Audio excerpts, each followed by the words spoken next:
Mirror on the wall, who's the saddest one of all? Linda was never the good witch.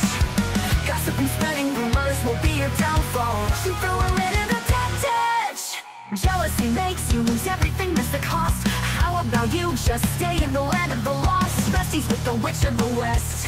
Hate on us, but you're still obsessed. Betting you to be the big bad villain, babe, go get a psychoanalysis. Because I know I'm one in a million, but it's fine, I'll be your protagonist. You're talking too much, we can all hear your whispers. Calling us wicked is a little insulting. You gave them to her, but you can keep the rest with birth. Thought you were a girl's girl, but that's just disgusting. You can call me the bad witch, but I'm not the snitch. So tell me which is which? Which is which? Which is which is which?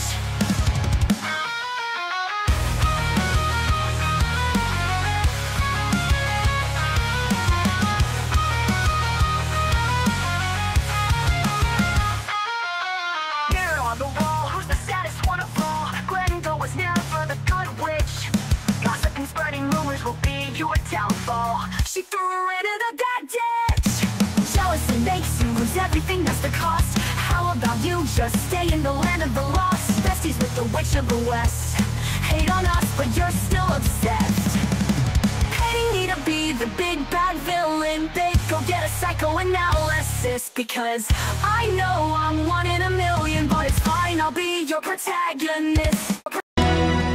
Imagina un hombre que llega a mi negocio, tengo una panadería, hipotéticamente hablando, y entonces me dice: señor, tengo hambre, quiero pan. Y yo le digo: hey, llegó al lugar correcto, así que le voy a hacer un recorrido por mi panadería y le voy a mostrar los hornos donde generalmente se cocina el pan. Y él dice: bueno, ok, no tengo mucho tiempo, quisiera el pan. No, pero espera que le muestre los hornos maravillosos donde se cuece el pan. Ningún pan es como el nuestro, es el mejor.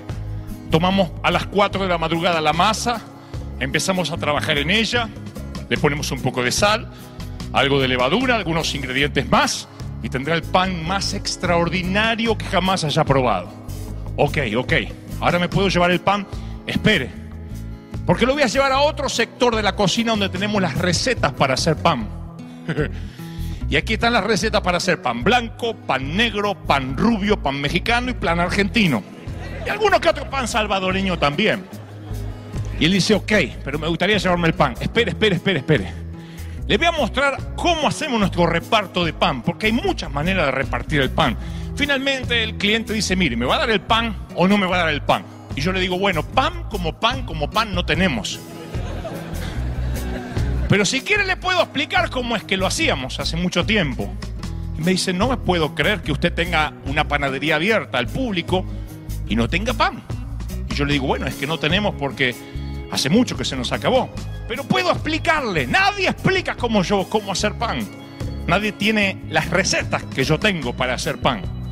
Finalmente el cliente se va enojado, porque le hice perder mucho de su tiempo, de su calidad de tiempo, y por si fuese poco, no se lleva lo que vino a buscar.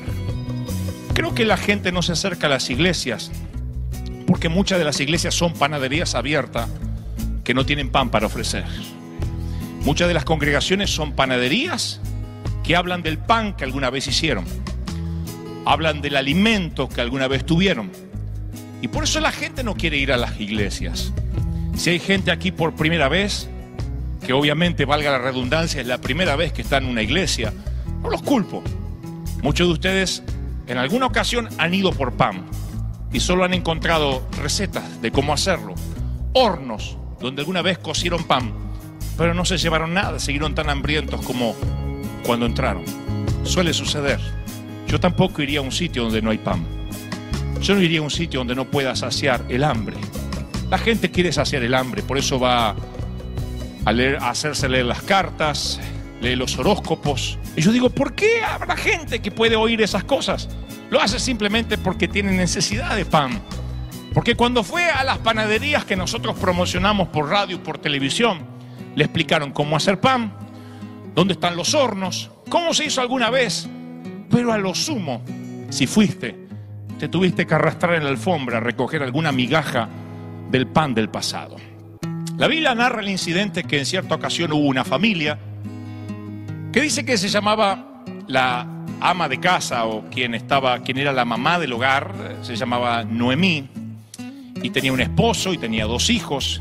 La Biblia dice en el libro de Ruth, capítulo 1, aconteció en los días que gobernaban los jueces que hubo hambre en la tierra. ¿Se animan a decir conmigo hambre en la tierra? Porque no quiero que os olviden eso. Y un varón fue a morar a los campos de Moab, él y su mujer y 2 hijos suyos. El nombre de ese varón era Elimelech, los 2 hijos se llamaban Malón y Kelión. Y murió Elimelech, marido de Noemí, y quedó ella con sus 2 hijos, los cuales tomaron para sí mujeres moabitas. El nombre de uno era Orfa, el otro era Ruth, y habitaron allí unos 10 años. Pero murieron también los 2 hijos, Malón y Kelión. Y la mujer quedó desamparada de sus 2 hijos y de su marido, y se levantó de los campos de Moab, porque oyó en el campo de Moab, oyó un rumor que Jehová había visitado a su pueblo para darles pan. La historia es más o menos así, no les tomaré mucho tiempo. Hay una familia compuesta por Noemí, el esposo, 2 hijos, que en cierta ocasión, viviendo en un sitio llamado Casa de Pan, Belén, donde nació nuestro Señor Jesucristo, significa casa del pan, o panadería, vendría a ser más hispano, pero significa casa de pan, o casa donde se cuece el pan. Y ellos, viviendo justamente en la casa del pan, un día empiezan a tener hambre. Así que puedo entender un poco cuando de la casa del pan se tiene que ir esta familia. El pan simbolizaba en el Antiguo Testamento la presencia de Dios, literalmente. Le decían el pan de la proposición. El pan era el elemento o el indicador de la presencia de Dios. La Biblia dice: el pan de Dios es aquel que descendió del cielo y le da vida al mundo. Así que cuando ellos dicen que tuvieron hambre, yo también lo puedo comparar con el hambre espiritual que a veces tenemos. Hace poco, en una entrevista que tuve con alguien, estaba allí sentado un hermano en Cristo y me dijo: Dante, yo atiendo el teléfono y he atendido en estos últimos meses cerca de 20 y tantos pastores de tu ciudad. Y esos 20 y tantos pastores literalmente te quieren ahorcar.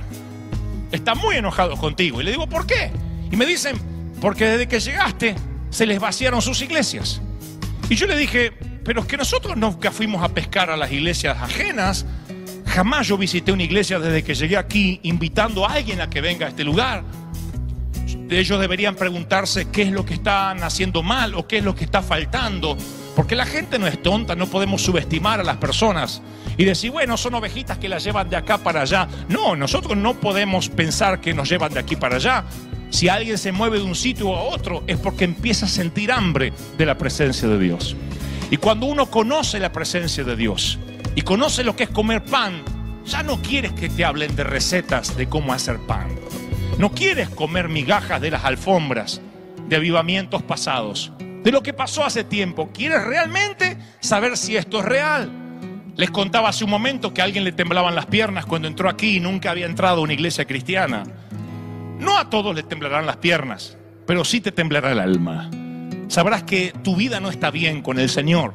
Me ha tocado a mí entrar a recintos donde nadie sabe a qué me dedico ni quién soy, y de pronto alguien me dice: mire, yo no sé a qué usted se dedica, pero quiero que me hable, o estoy mal, o me empieza a contar su problema, porque hay una convicción de pecado. Siente que tiene que arreglar sus cosas con el Señor. ¿Cuánto hace que eso no te pasa? Digo, de entrar a una fábrica, a una empresa, a una compañía, a una oficina, y que la gente que tenga hambre perciba de que tú tienes el pan de vida. La Biblia dice que vendrán los tiempos en que habrá hambre en la tierra, y no hambre de pan, ni sed de agua, sino de oír la palabra de Dios. E irán errantes de lugar en lugar, de norte a oriente, buscando la palabra de Jehová, y no la hallarán. Encontrarán solo residuos de la gloria que ya no está. No la van a encontrar, porque aunque la busquen de un sitio a otro, no la van a encontrar. Entonces yo quiero decirles a los pastores amigos, a quienes respeto y amo con todo el corazón: no es la culpa de la catedral, no es la culpa de este pastor que la gente se esté yendo. Si aún la gente se empieza a ir de aquí, tampoco será la culpa de la gente. En todo caso será que la presencia de Dios no está. Y yo mismo le digo a la gente, si algún día sienten que la presencia de Dios no está, huyan por su vida, déjenme solo, no se queden un minuto donde la gloria se haya ido. Pero si en cambio está y conocen el pan, sáciense, coman, reciban, beban, que la gloria de Dios está. Y no hay nada mejor que eso. Pero si no hacen las cosas bien, yo no tengo la culpa. La gente no se va porque alguien los engaña. Nadie roba ovejas. La gente se va cuando tiene hambre, como hizo Noemí con este esposo, como hizo Noemí con sus hijos. El Señor en cierta ocasión entra a Jerusalén. Lo solemos recordar en Easter. Él entra a Jerusalén montado en un pollino, en un burro. Es la entrada triunfal a Jerusalén y la gente le arroja palmas mientras que él va caminando. Y de pronto cuando él entra a Jerusalén se hace un desfile, una bulla. Y el sumo sacerdote y los que estaban dentro del templo se molestaron por la bulla que había afuera. ¿Saben por qué se molestaron? Porque estaban dentro del templo orando, esperando la venida del Mesías. Y entonces decía, que esa chusma se calle, estamos orando para que venga nuestro libertador. Y no se dieron cuenta que por estar metido dentro del templo se estaban perdiendo la mejor visitación que jamás tendrían. El Señor pasaba por la puerta de su iglesia y no se daban cuenta. Claro que si el Señor, en vez de haber montado un burro, hubiese montado un encabritado semental blanco o un carruaje dorado, no sé, con una falange de soldados, habrían dicho, wow, este es el Mesías que esperamos. Pero montado en un burro, no, no es el Mesías que esperamos. Ese es un payaso que dice ser el Hijo de Dios. Él no es lo que estamos esperando. Los religiosos no querían un libertador de las opresiones espirituales. Querían un libertador de la opresión romana.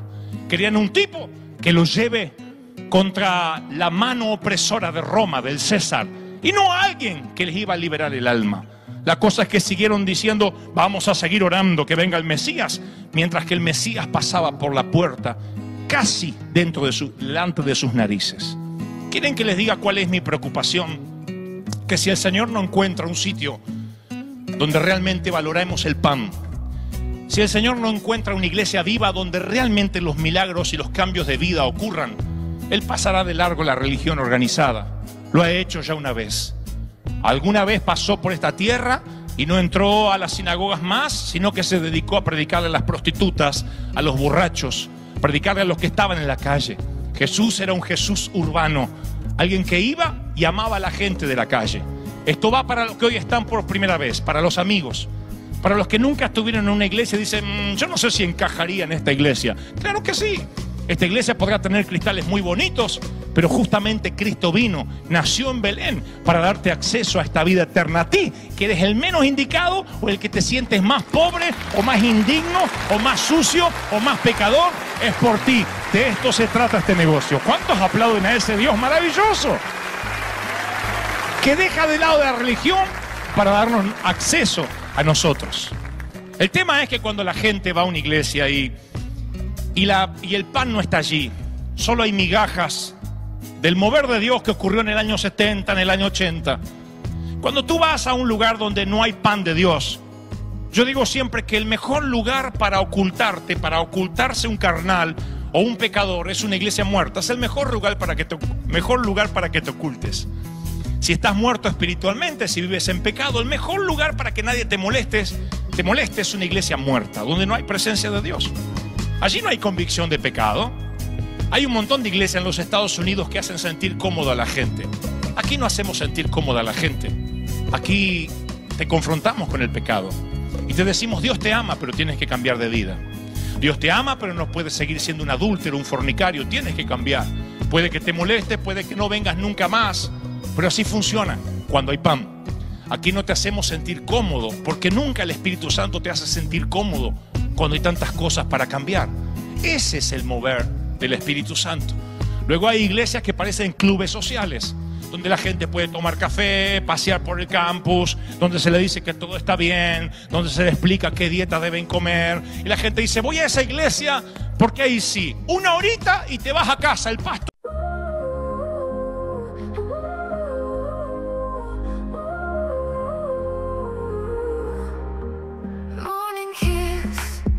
Soft something sweet, a new day's bliss, midnight bliss. Underneath the moon's soft kiss, hold me tight. In the dark, you're my guiding light. Can't resist. In your arms, everything feels right. In every touch, my heart ignites anew.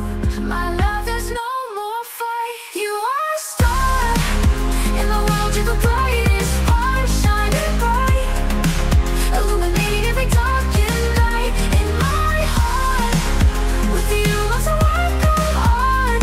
All the night, in your embrace, I take flight. In your light, I find my way. Every moment I want to stay. Whisper close, soft secrets that only we know. Feel the glow. In your presence, time moves slow. Touch my soul. Your love's the fire that makes me whole. Let it shows. Together, let our true selves unfold. I'm Hulu. Every whisper, all our story told. In your eyes, my heart's been sold.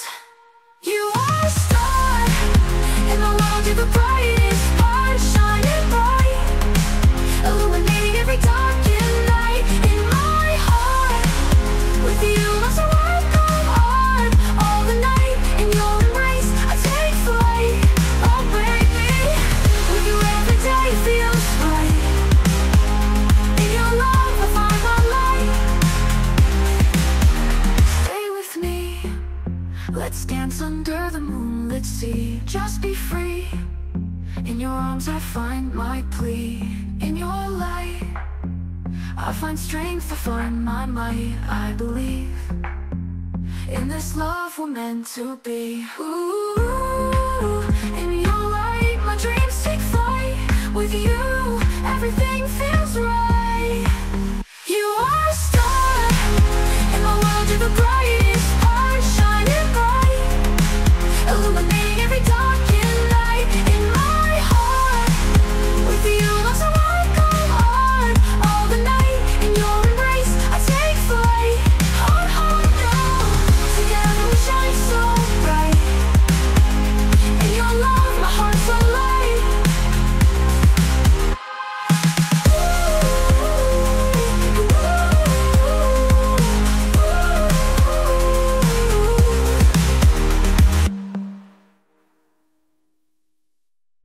Ni te molesta. Esto no es un club social. No, porque todavía estamos fabricando pan y cada vez que la gente viene con hambre va a saciarse de ese pan de vida que no se ha ido. Nuestros hornos están trabajando. El olor y el aroma se siente a millas de distancia. Cruza la frontera, cruza las montañas y la gente ha oído, ha sentido, ha olfateado de que hay pan en la casa del pan.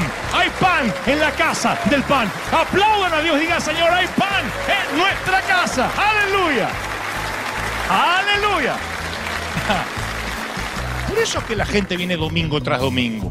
¿O creían que nosotros crecimos y nos hicimos una iglesia grande solamente porque hay buena música o un predicador que trae buenos mensajes? Nada de eso. La iglesia creció porque la gloria de Dios literalmente llenó el templo. La Biblia dice en Ezequiel: y vi aguas que salían debajo del umbral de la casa del templo. Dice la Biblia en Isaías: y vi al Señor sentado sobre un trono alto y sus vestidos llenaban el templo y todo se llenó de humo, y dije: ¡ay de mí, que soy muerto ante la presencia del Señor! La gloria de Dios llenó el templo. Segunda de Crónicas dice: y descendió fuego del cielo, consumió el holocausto y toda la gloria llenó el templo y los sacerdotes casi no podían entrar en él. Yo he tenido domingos aquí donde casi no he podido respirar. Y no era por el calor, por supuesto, sino por una atmósfera de gloria, de unción. ¿Cuántos han sentido eso aquí en la catedral en algún momento? ¿Cuántos quieren que eso no se vaya? Levanten la mano como si le diga: Señor, no quites de este templo tu presencia nunca. Mantengan la mano en alto, no la quites nunca.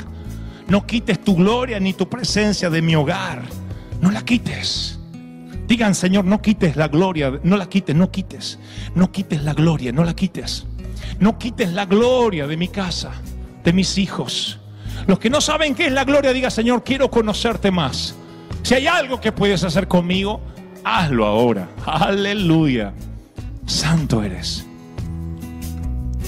Santo eres. Y Noemí, su esposa y sus hijos se fueron a tierras llamadas Moab a buscar pan. El tema es que cuando empiezas a deambular por ahí, no siempre vas a encontrar pan. Mi papá y mi mamá se entregaron al Señor cuando yo tenía 7 años, a razón de que mi mamá fue sanada de cáncer. Mamá tenía cáncer en las mamas, cáncer en la matriz y pólipos intestinales. Y la mandaron a morir. Y entonces mamá se estaba muriendo y papá, que era un hombre muy borracho, muy alcohólico, en un momento donde el alcohol no le llegó a la cabeza, tuvo la dignidad de llevar a mamá a una pequeña congregación de Buenos Aires. Y llegamos a una congregación no como esta, muy pequeñita en Buenos Aires. Y la gloria de Dios estaba allí. Había un pastor que no gritaba, era como yo. Hablaba mucho, pero no gritaba. No era de esos pastores. ¡Ah! No, simplemente hablaba. Y por alguna razón él logró hablar a nuestra cabeza, a nuestra mente, nuestro intelecto. Pero las palabras también perforaban y horadaban el corazón. Y dijo, si alguien necesita beber de Dios, comer de Él, encontrar un rumbo a la vida, pasen al altar. Y mi mamá, hecha un cadáver, pasó, le quedaban días para morir. El cáncer la había fulminado, liquidado casi por completo. Papá estaba tan borracho que no se pudo mover de la pared del fondo de aquel pequeño templo de Buenos Aires. Oraron por mi mamá. Mi mamá sintió que algo se le arrancaban de dentro y pensó que se moría ahí al frente, pero era Dios haciendo una intervención quirúrgica. Mamá fue sanada de cáncer en ese mismo instante. Eso fue hace muchos años atrás, en el año 1975. Yo tenía 7, 8 años de edad y yo vi el milagro, lo presencié. Y ahí están en Buenos Aires gracias a que Dios intervino. Pero luego, por alguna razón, esa iglesia se dividió. La gente se empezó a ir de la congregación y nosotros descubrimos que teníamos hambre. No nos llenábamos. Por alguna razón esa iglesia se transformó en religión y los servicios eran aburridos. Y papá decía, no quiero ir al culto otra vez. Y mamá tampoco quería ir. Y dijeron, yo era niño, salgamos a buscar pan. Y empezamos a recorrer iglesias. Eso es peligroso porque lo puedes encontrar o puede que pasen muchos meses y no encuentres nada y empieces a tener hambre. Empezamos a recorrer iglesias y ninguna llenaba nuestras expectativas. A donde íbamos había migajas del pan que hubo en el año 72. A donde íbamos nos hacían el recorrido y el tour por los hornos donde alguna vez se cocía el pan. A donde íbamos nos daban recetas de cómo hacer pan. Nadie tenía pan en la casa del pan. Y empezamos a tener hambre y nos enfriamos. Dejamos de leer la Biblia, dejamos de orar, dejamos de tener fe en Dios, dejamos de sembrar, de ofrendar, de diezmar, dejamos de pertenecer a una familia. Y los que hacen barbecue o asado a la antigua, como hacemos en Argentina, saben lo que ocurre cuando apartan un carbón del resto. Ese carbón es el primero que se empieza a apagar. El resto aguanta un poco más, pero ese carbón que separa queda apagado. Y nos empezamos a apagar. El cáncer volvió al cuerpo de mamá y otra vez estábamos en foja cero, como si nunca hubiésemos conocido al Señor.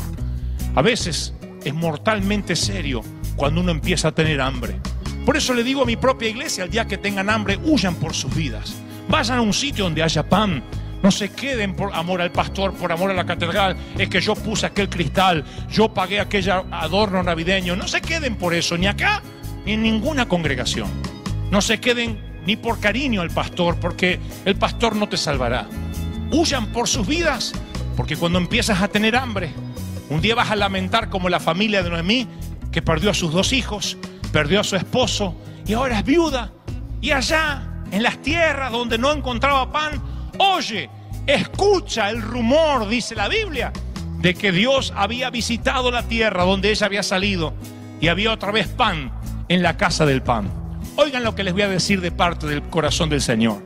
Cuando el Señor trae pan, cuando la presencia de Dios llega a un lugar, no necesitamos ni televisión, ni radio, ni programas escritos. No necesitamos promoción de ningún tipo. Cuando la presencia de Dios llena un lugar, traspasa fronteras, traspasa montañas, traspasa los océanos. Y puedo decirles que en Oceanía, que en África, que en Asia, y no estoy exagerando, Dios no me permitiría mentir, que en toda América ya han escuchado lo que está ocurriendo con el pueblo hispano en la Catedral de Cristal, que en plena crisis Dios está trayendo pan. ¿Cuántos aplauden a Dios por eso? Díganme amén. Cuando Noemí oye que el pan ha regresado a su casa, sus nueras, que eran moabitas, que nunca habían conocido el pan, una de ellas le dice, llamada Ruth, le dice: hey, donde tú vayas, yo iré. Nadie le dice eso a una suegra, ella sí. Yo le diría a mi suegra: donde tú vayas, dime, porque me voy para el otro lado. Ella le dijo: donde tú vayas, yo iré. Tu Dios será mi Dios. Y si has oído rumores de que hay pan en la casa del pan, yo quiero acompañarte. Esto es lo que debo decirles hoy. Cuando esta explosión ocurra, esto que estamos esperando, aún mayor, no solo volverá aquella generación que alguna vez conoció el pan, sino que vendrá otra generación con ellos que nunca entraron a una iglesia. Muchas veces hemos dicho: vengan, que hay ríos de unción. Y cuando vinieron, no encontraron nada, encontraron mucho de humano y poco de Dios. Y como encontraron mucho de show, de programas, de cosas humanas, se vacunaron contra Dios. ¿Saben cómo funcionan las vacunas? Te dan una pequeña dosis de esa enfermedad a la que intentas combatir. Las vacunas son eso, nada más que eso.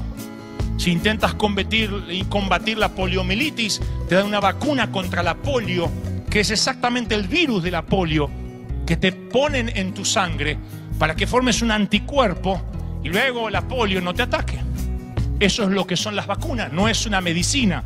Es exactamente el virus que te inyectan para que tu cuerpo, insisto, haga un escudo, un anticuerpo a las enfermedades. Y cuando traemos un ser querido a un lugar donde no hay pan y la gente dice: esto era lo que me decías, y en todo caso pasan al altar a agarrar pequeñas migajas de un pan que hubo hace 40 años y se van con sabor a pan duro en la boca, se vacunan contra Dios. Se les hace un anticuerpo que no los metes en una iglesia nunca más en tu vida. Me ha pasado de llevar seres queridos a la iglesia que dijeron: por favor, no aguantaba más. ¿Saben por qué? Porque había mucho de humano, muchas canciones preparadas, muchos niños disfrazados de corderitos, pero no había presencia de Dios. ¿De qué me sirve hoy hacer un show y sorprender a los inconversos si Broadway es mi competencia y siempre van a hacer un show mejor que nosotros? Los shows no cambian vidas. Los programas humanos no cambian vidas. Las iglesias muertas solo hacen sentir cómodo a la gente, pero no cambian vidas. Y entonces nosotros decidimos no preparar un gran show hoy, sino traer lo que siempre tenemos: la presencia del Espíritu Santo, el pan, en la casa del pan. Y la presencia del Espíritu Santo traerá a los que se fueron y a una nueva generación que dirá: yo quiero ir contigo. Yo sé que vienen almas nuevas. Personas que nunca han entrado a una iglesia van a desesperarse por entrar aquí a donde Dios nos lleve, porque Dios ha traído pan a la casa del pan. Y te van a decir: si de veras oíste de que hay pan, yo te quiero acompañar. Asegúrense de que haya pan en la casa de Dios. Y si hay pan en la casa del pan, los hambrientos vendrán de a miles, cientos de miles que se mueren de hambre espiritual. Solo necesitan oírte decir que hay pan en la casa. Solo lo único que tienes que decir es: te invito a la iglesia porque hay pan. ¿Pero qué hay? No te lo puedo explicar, pero el hambre se te va a ir. Hay palabra de Dios. Hay palabra que viene de los cielos. Hay un hombre que no viene a hablar lo que quiere hablar, simplemente él es el hombre, el canal, pero Dios nos habla a través de él. Adoramos a Dios, la gloria está allí. Durante 2 horas la vida te va a cambiar, y te va a cambiar para siempre. Y los hambrientos vendrán por un saco de pan. Los hambrientos vendrán. No tenemos excusa para no predicar, iglesia. Las ovejas son las que se reproducen y dicen: ¡hey! Hay pan en la casa del pan. Hay pan, se come, nos alimentamos. La gloria está allí, la presencia está allí. ¡Aleluya! ¡Aleluya! ¡Aleluya!